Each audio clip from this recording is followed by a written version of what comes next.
This module on the workings of the Rotax DM9 Dynamotor looks at the casing which contains the coils. The end section of the casing is detachable and it is fastened to the front of the crankcase by a number of bolts.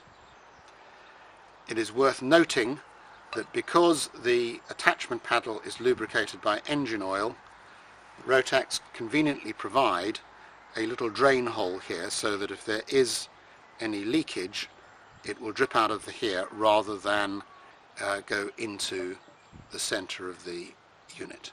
It's therefore worthwhile making sure that that hole is kept clear, and you'll see that from underneath the car.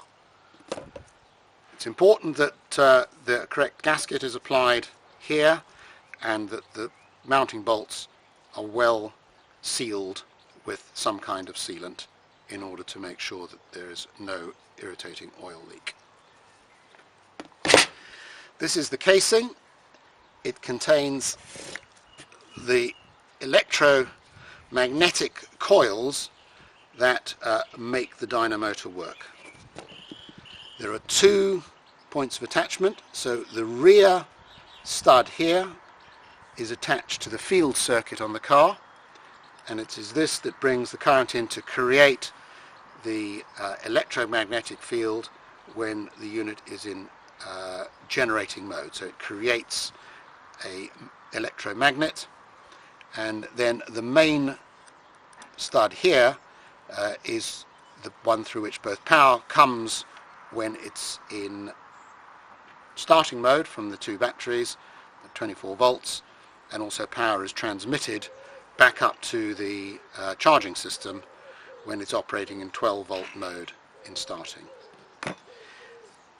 There are therefore 6 coils.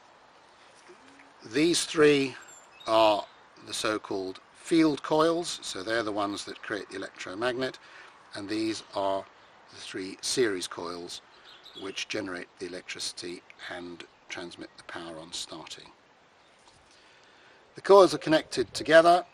This wire here attaches to the field brush, or the 5th brush, and it is that creates the electromagnet, and this one here attaches to one of the 4 main brushes and is the one that transmits the power.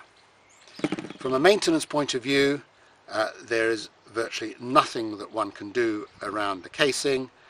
It is a case of primarily making sure that the attachments of the leads on here are tight and that these attachments here are equally tight in the brush holders.